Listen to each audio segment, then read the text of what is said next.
అందరికీ నమస్కారం. పీఎం కిసాన్ మరియు అన్నదాత సుఖీభావ పథకానికి సంబంధించి తాజాగా ఒక అప్డేట్ అయితే రావడం జరిగిందండి. ఖాతాల్లోకి డబ్బులైతే జమ కాబోతున్నాయి. వీడియోలోకి వెళ్లి పూర్తి వివరాలైతే తెలుసుకుందాం. ప్రభుత్వం నుండి వచ్చే ప్రతి చిన్న అప్డేట్ కూడా మిస్ అవ్వకుండా తెలుసుకోవాలంటే మన ఛానల్ ని సబ్స్క్రైబ్ చేసుకోండి. అలాగే ఒక లైక్ ఇవ్వడం మర్చిపోకండి. చాలా మంది వీడియోస్ చూస్తున్నారు కానీ సబ్స్క్రైబ్ చేయడం లేదు. దయచేసి సబ్స్క్రైబ్ చేసి సపోర్ట్ చేయండి. దేశవ్యాప్తంగా లక్షలాది మంది రైతులు ప్రధానమంత్రి కిసాన్ సమ్మాన్ నిధి యోజన పథకం కింద ఇప్పటి వరకు 19 విడతల డబ్బు రైతుల బ్యాంకు ఖాతాలకు జమ కాగా 20వ విడత డబ్బుల కోసం ఆసక్తిగా ఎదురుచూస్తున్నారు. April, July, August, November, December, March నెలలో అందుకుంటారు. ఈ డబ్బు నేరుగా లబ్ధిదారుల బ్యాంకు ఖాతాల్లో జమ అవుతుంది. జూన్ 2025 చివరి నాటికి పీఎం కిసాన్ 20వ విడతకు సంబంధించిన మొత్తం జమ అవుతుందని ఇప్పటికే ఊహించినప్పటికీ డబ్బు ఇంకా జమ కాకపోవడంతో దానికి సంబంధించి కొత్త సమాచారం విడుదలైంది.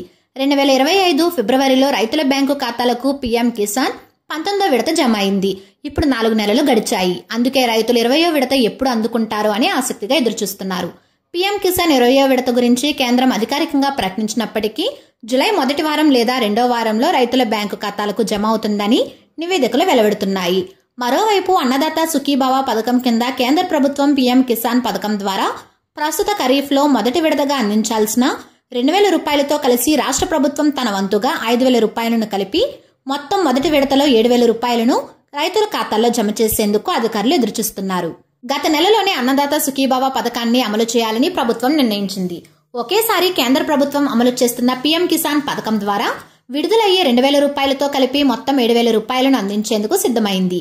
అయితే కేంద్ర ప్రభుత్వం వివిధ కారణాల వల్ల నిధులు విడుదల చేయకపోవడంతో ఈ పథకం అమలుకు కాస్త జాప్యం జరిగే పరిస్థితి నెలకొంది. మరో వారం రోజుల్లో కేంద్రం మొదటి విడత 2,000 రూపాయలను అందించే అవకాశం ఉంది.